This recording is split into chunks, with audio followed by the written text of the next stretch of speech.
ya, karbonat. Dan ini juga terumbu karang, masuk ya, terumbu karang. Kemudian biasanya nanti pada bentuk lahan kars, ya, bentuk lahan yang solusional. Nanti akan banyak kita temui batuan sedimen golongan karbonat. Kemudian ada golongan silika. Nah, ini golongan yang unik ya, karena jumlahnya sangat sedikit. Ini gabungan, prosesnya ya gabungan antara organik dan kimiawi. Contohnya ada chart, ini adalah batu rijang.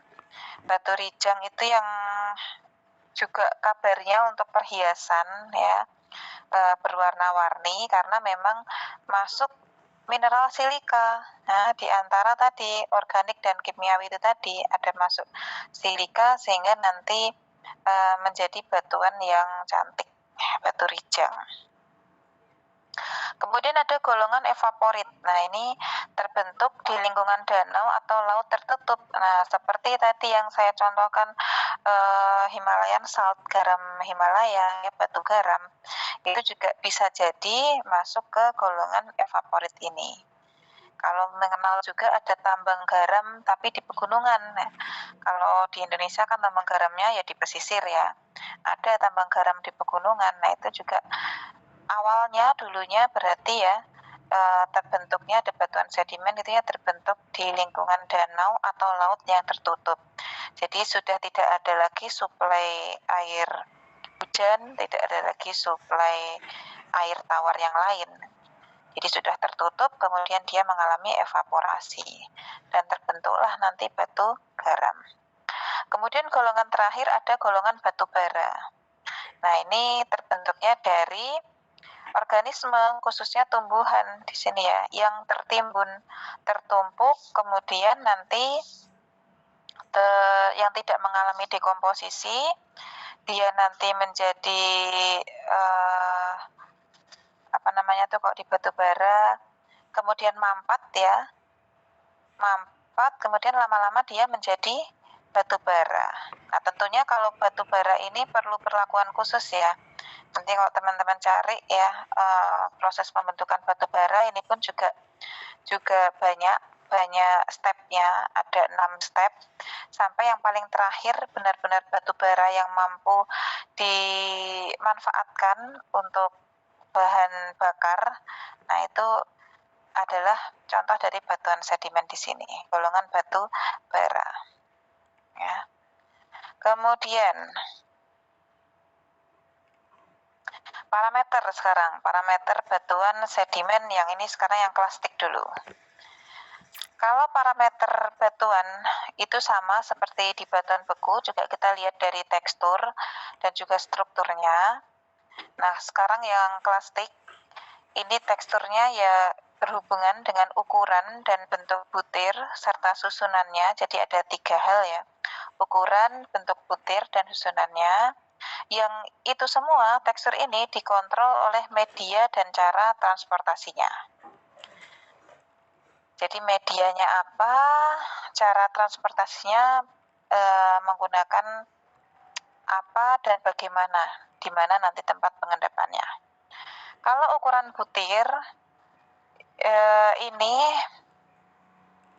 nanti ya dari ukuran butir yang paling kecil, clay atau lempung, sampai nanti ukuran butir yang paling besar atau lebih dari berapa nih berarti 25 cm ya, lebih dari 25 cm itu bongkah kita sebutnya ya, atau boulder. Nah, kemudian yang golongan pasir kan berarti yang ini, golongan pasir berarti antara 0,06 sampai 2 mm. Nah, itu masuk golongan pasir. Dan pasir sendiri dibedakan lagi ya.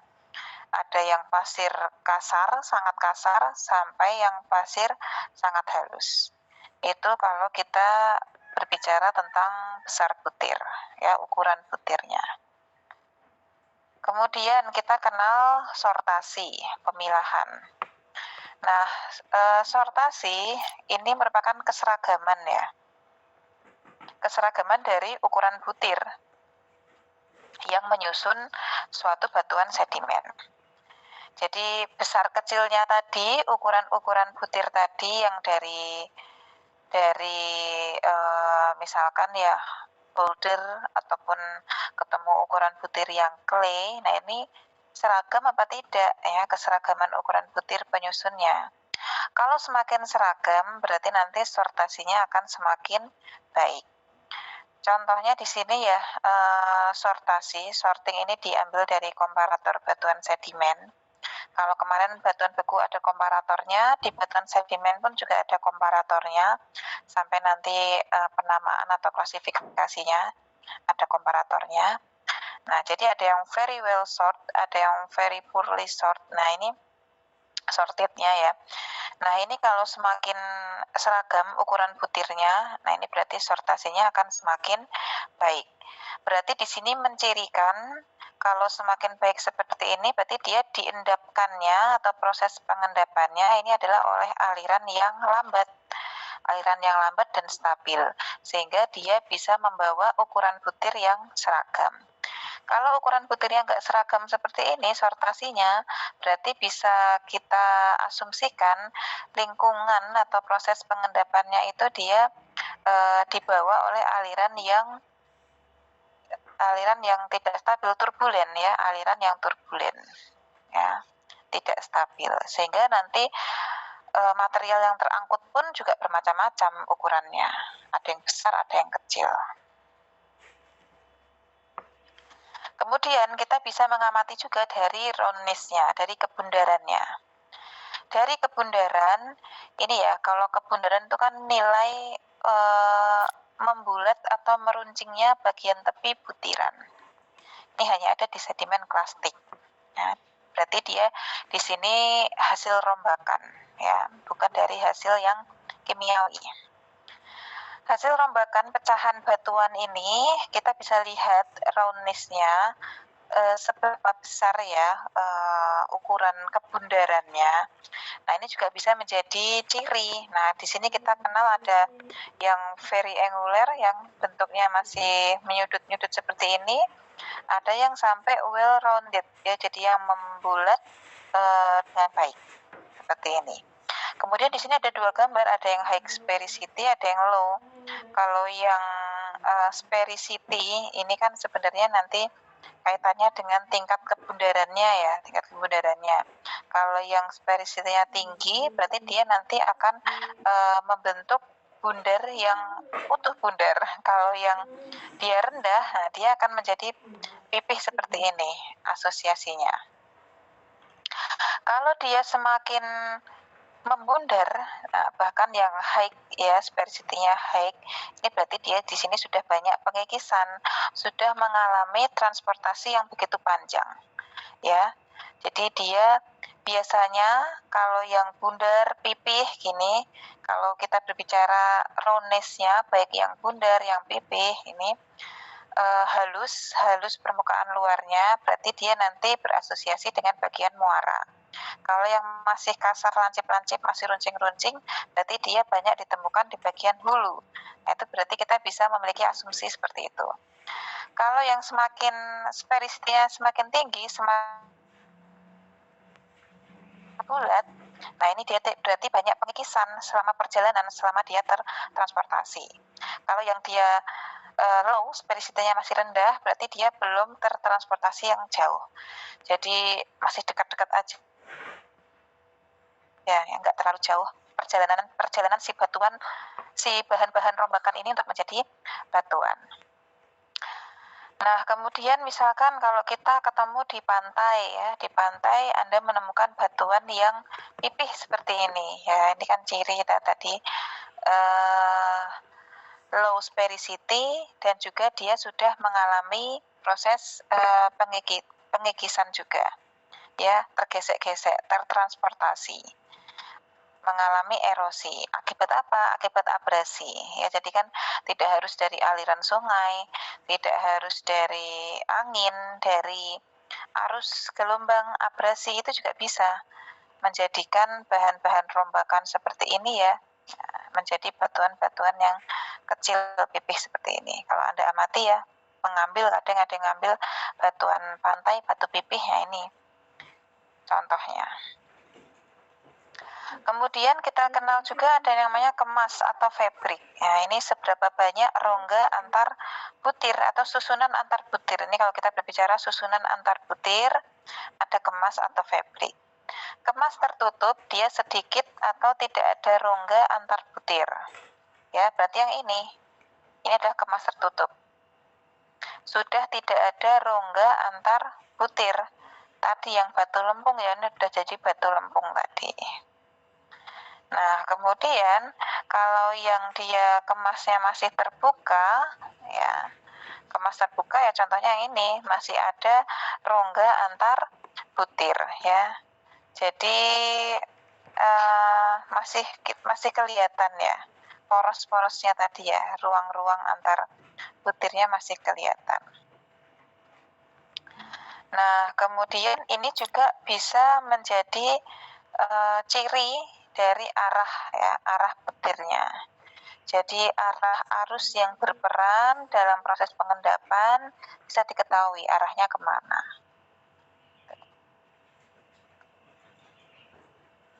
Nah, kemudian struktur. Nah, struktur ini berkaitan dengan kelainan dari perlapisan normal dari batuan yang diakibatkan oleh proses pengendapan dan keadaan energi pembentukannya.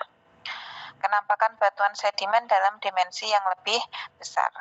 Jadi kalau berbicara struktur, nanti teman-teman harus melihatnya secara makro, luas gitu ya, dalam satu bukit misalkan.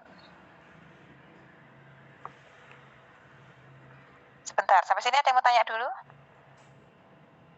Silakan kalau mau ada yang tanya dulu tadi sebelum ini. Hasna, oke Hasna. Maaf, Bu, izin bertanya mengenai batuan sedimen yang batu bara. Tadi batuan batu bara itu termasuk sedimen dan memiliki beberapa golongan. Untuk golongan yang tertinggi itu kan antrasit, dan apakah antrasit itu masih termasuk ke dalam golongan sedimen? Karena mungkin sudah mengalami formasi yang berhubungan dengan pembentukan pegunungan. Terima kasih, Bu. Oke, terima kasih. Bagus pertanyaannya. Tuh. Nanti yang batuan golongan paling tinggi tadi itu nanti karena sudah pengaruh oleh tekanan dan suhu ya Mbak Hasna, nanti masuknya ke metamorf. Nanti metamorf kita kenal juga ada batuan yang dia dari organisme, tumbuhan ataupun hewan yang dia tertimbun ya, tertumpuk, kemudian menjadi humus, kemudian yang tidak terdekomposisi masih menjadi memampat lagi, kena tekanan, kena suhu, nanti bisa menjadi batuan metamorf yang golongan paling tinggi. Kalau batu bara yang di sedimen itu berarti yang belum sampai tahap terkena tekanan dan suhu yang tinggi, belum mengalami metamorfosis. Jadi nanti metamorfosis dalam proses pembentukan batuan metamorf kan ada bermacam-macam ya. Nanti di pertemuan berikutnya akan kita bahas. Nah, yang dimaksud di sini golongan dari batu bara di sini itu belum sampai yang itu. Jadi masih batuan yang dia kita tahu terbentuknya dari tumbuhan-tumbuhan organisme yang tertimbun, tetapi dia tidak mengalami pelapukan, gitu ya. Jadi ada kalau nanti kenal tahapan tadi batu bara seperti yang disampaikan oleh Mbak Hasna, nanti di tahap yang ketiga mungkin yang di tengah-tengah yang belum mengalami suhu, itu yang masuk ke dalam batu sedimennya. Gitu Mbak Hasna, gimana? Baik, Bu, terima kasih. Oke. Makasih ya sudah mencari ya golongan-golongan batu bara ya.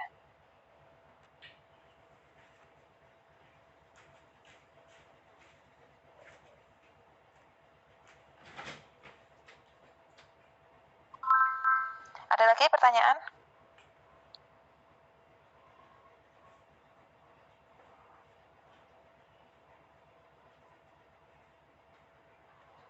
Belum, kita lanjutkan. Kita lanjutkan ya. Sampai di mana tadi? Struktur ya, oke struktur. Jadi kalau berbicara struktur di batuan sedimen, kita harus melihatnya dalam lingkup yang besar, ya satu bukit gitu misalkan. Tidak bisa kita melihat struktur batuan sedimen dengan satu genggaman tangan ya, satu sampel yang ada di tangan itu nggak bisa. Jadi harus kita lihatnya dalam ukuran yang makro yang besar. Nah, struktur dibedakan menjadi 3 ya, struktur primer, sekunder, dan struktur organik.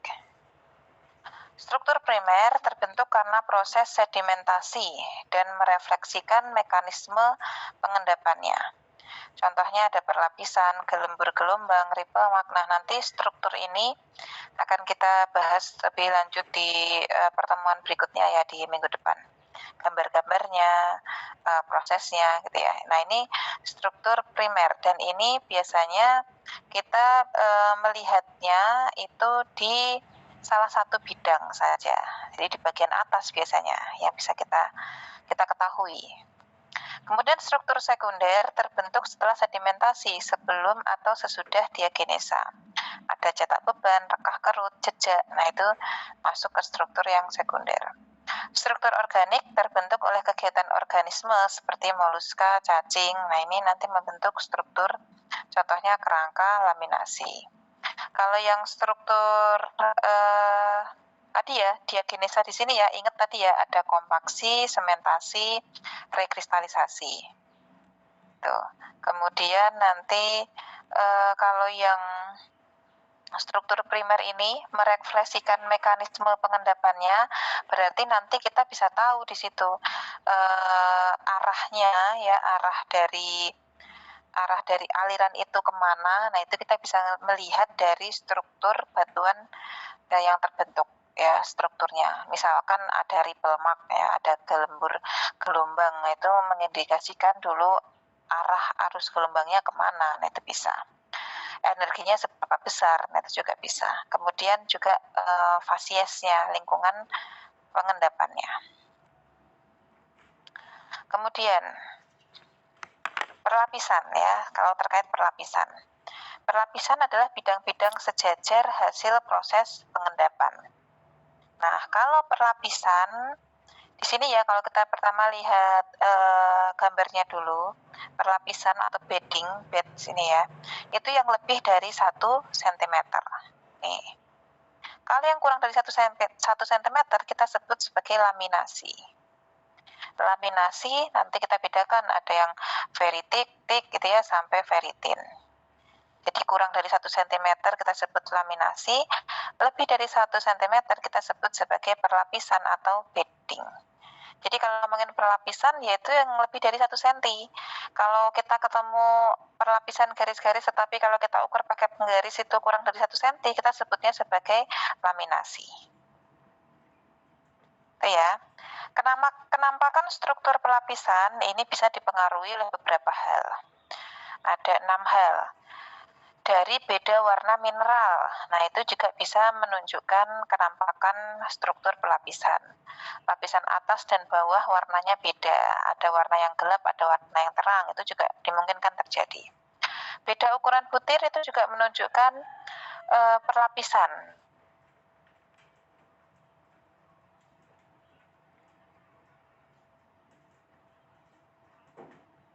Perbedaan struktur pelapisan.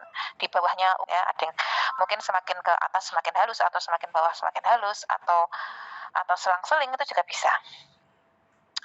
Kemudian beda komposisi mineral, itu juga bisa menunjukkan struktur perlapisan. Ada perubahan macam batuan. Nah, jadi ada